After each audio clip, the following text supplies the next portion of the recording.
नमस्कार दोस्तों, मैं हूं दिनेश के वोरा। स्वागत है आपका न्यूज टाइम और एसटीएस न्यूज के इस साइमलकास्ट कार्यक्रम के अंदर। दोस्तों, इस वर्ष कुछ ही महीनों में मोदी जी के 9 वर्ष हो जाएंगे। बड़ा कार्यकाल होता है किसी भी प्रधानमंत्री के लिए। ऑफ कोर्स 10 वर्ष भी होंगे, लेकिन इन 9 वर्षों के अंदर भारत के अंदर बहुत कुछ घटा, बहुत कुछ हमने देखा, परिवर्तन देखे। वो परिवर्तन जो थोड़े बहुत सुखद थे, और बहुत सारे ऐसे परिवर्तन जिन्होंने हमारे जीवन में दुख की छाया लाकर खड़ी कर दी। सामाजिक विद्वेष बढ़ा, घृणा और नफरत बढ़ी। सामाजिक और नैतिक स्तर पर हम एक तरह से और खोखले, कमजोर और जर्जर होते चले गए। धार्मिक विद्वेष इतना बढ़ा कि हिंदू मुसलमान, हिंदू सिख, हिंदू ईसाई, इनके बीच में जो खाई थी और बढ़ती चली गई। उस खाई को बढ़ाने में हमारे दक्षिणपंथी भाई बहनों ने बड़ा सहयोग दिया। कोई एक हफ्ता नहीं जाता जब भागवत साहब आकर अपना प्रवचन नहीं देते कि सभी पूर्वज हिंदू हैं, सबका डीएनए हिंदू का है। और एक तरह से भारत के अंदर जो अन्य धर्मों के लोग हैं या अन्य वर्गों के लोग हैं, हर हफ्ते उनका वो अपमान करते हैं। कोई उनसे पूछे तो क्या हिंदुओं से पहले यहां पर कुछ नहीं था? बल्कि अब वो इस सीमा तक आ गए हैं कि वो सिंधु घाटी की सभ्यता को हिंदू घाटी की सभ्यता बुलाना शुरू हो गए हैं। उनको लगता है कि उनसे पहले इस सृष्टि में ना कोई था और ना कोई होगा। लेकिन बिगड़ता हुआ सामाजिक, धार्मिक, राजनीतिक जो हमारा संवाद है और जो घटनाएं हैं, उसने हमें व्यथित किया है, विचलित किया है, भारत को अंदर से कमजोर किया है। जिस G20 या एरो शो इंडिया या अलग अलग इवेंट्स के द्वारा जो ग्लोबल बिजनेस समिट्स हैं, भारत की एक चमकदार तस्वीर पेश करने की कोशिश की जा रही है, उसके पीछे 82-85 करोड़ लोग वो भी हैं जिनके पास खाने को रोटी नहीं है। वहां पर 100 करोड़ लोग ऐसे भी हैं जो कुपोषण का शिकार हैं, गरीबी का शिकार हैं, असमानता का शिकार हैं। दौलत चंद हाथों में है। देखा जाए तो भारत अंदर से कमजोर हुआ है, जर्जर हुआ है, खोखला हुआ है, और दुनिया में हमारी जो छवि है उसको भारी क्षति पहुंची है।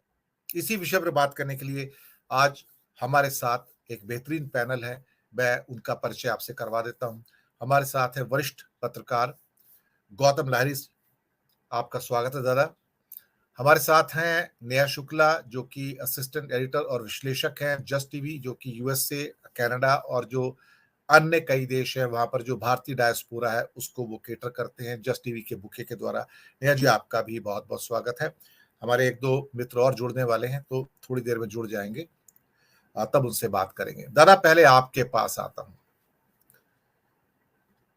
9 वर्षों के अंदर भारत अंदर से बहुत टूट गया, अच्छा खासा टूटा। गरीबों की जो आर्थिक बदहाली थी वो भी बढ़ी, समाज में विद्वेष बढ़ा, घृणा बढ़ी, नफरत बढ़ी, एक दूसरे के प्रति एक ऐसे असंवाद की स्थिति पैदा हो गई। इन 9 वर्षों ने भारत को देखा जाए तो अंदर से कमजोर कर दिया, बहुत कमजोर कर दिया। दादा, आपकी ऑब्जर्वेशन, आपकी टिप्पणी। नमस्कार दिनेश जी। जो मैं तो पहले बताऊंगा कि निश्चित तौर पे 9 साल किसी प्रधानमंत्री के लिए बड़ा बड़ा बड़ा महत्वपूर्ण काल होता है, क्योंकि नेहरू के बाद सिर्फ 10 साल प्रधानमंत्री रहे डॉक्टर मनमोहन सिंह। इसके बाद शायद अगला साल तक चुनाव तक 10 साल मोदी जी का पूरा होने का संभावना भी है। लेकिन इस 10 साल में ये आकलन करना है, जैसे पूर्व 10 साल में मनमोहन सिंह सरकार को हार का सामना करना पड़ा, तो इसलिए नरेंद्र मोदी सरकार जो अगला चुनाव फेस करेंगे उसमें क्या उस तरह से उनको हार सामना करना पड़ेगा, ये सवाल है।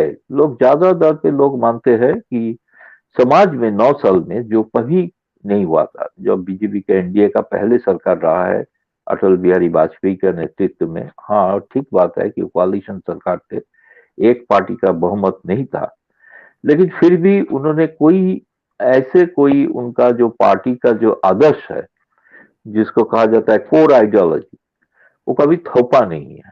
आपको तो याद होगा कि उन्होंने ये भी बोल दिया था, जो कोर इश्यूज है बीजेपी के लिए, उसमें वो 5 साल तक मॉरिटोरियम रहेगा, मतलब उसको लागू करेंगे नहीं। लेकिन बीजेपी के वाजपेयी के ऊपर उसके ऊपर प्रेशर था, कुछ दफे उसको भी पहल करना पड़ा, जिसके कारण कुछ विरोधाभास कोalition में दिखा दिया। इसलिए एक तो एक काल था। लेकिन इसके बाद फिर भी वाजपेयी का 6 साल राज था। नरेंद्र मोदी का 9 साल में जो सबसे बड़ा, जो मैं जो देख रहा हूँ, जो भारत का जो लोकतांत्रिक ढांचा है, इसका जितना प्रतिष्ठान है, इंस्टीट्यूशन जिस कहा जाता है, ये सब कहीं ना कहीं थोड़ा धीरे धीरे थोड़ा वीक हुआ है, मतलब इतना कमजोर हुई है। दूसरी बात है, समाज में एक ध्रुवीकरण हो चुका है, जो पहले कभी नहीं था। पहले जब चुनाव लड़ते थे, पॉलिटिकल पार्टीज के एक दूसरे के खिलाफ लड़ते थे, भ्रष्टाचार का मुद्दा तो रहा है, कॉमन रहा है, हर बार वो आते थे।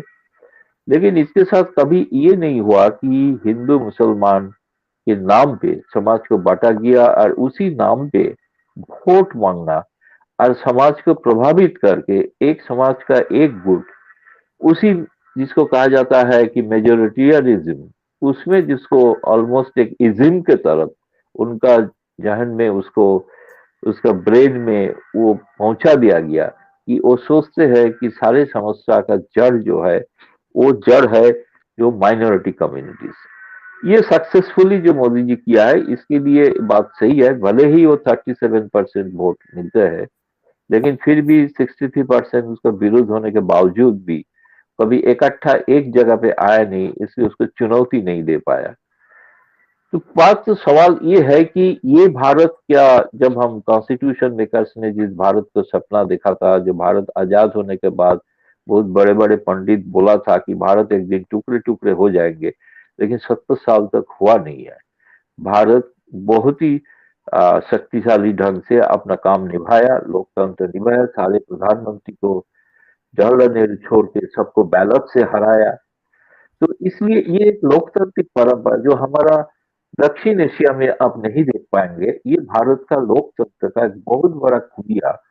इसलिए हम विश्व में बोलते थे, गर्व से कहते थे, हम सबसे बड़ा लोकतंत्र है। क्योंकि हमें कोई पार्ट, अगर सबकी जनता पसंद नहीं करते हैं, तो जनता जितना भी ताकतवर प्रधानमंत्री हो, वो इंदिरा गांधी हो, राजीव गांधी हो, वाजपेयी हो, मोरारजी देसाई हो, नरसिम्हा राव हो, सबको हरा दिया है। हरा के उसका प्रोटेस्ट चाहते थे कि जो नया कोई नीति लेके आए सरकार, जिसमें जनता का भला हो। लेकिन एक पहली बार हम देख रहे हैं कि भारत में जो सारे जो पार्लियामेंट जो एक इंस्टीट्यूशन है, उसको कैसे कमजोर हुआ है, हम देख रहे हैं आप आंखों के सामने। साथ साथ हम पहली बार देख रहे हैं कि जैसे जुडिशियरी, वो एक तरह से आप कह सकते हैं कि जुडिशियरी के तरफ, अब बोलना बड़ा मुश्किल है कि प्लायबल हो गया है। प्लायबल बड़ा कठिन शब्द है, लेकिन बात यह है कि एक जुडिशियरी जो राय भी, जो जजमेंट बीजेपी का पक्ष में देते हैं, उनको पुरस्कृत किया जा रहा है। उनको राज्यसभा सांसद पद दिया जा रहा है, नहीं तो गवर्नर दिया जाए। हाँ, ऐसे हुआ नहीं, ऐसे नहीं है, हुआ है।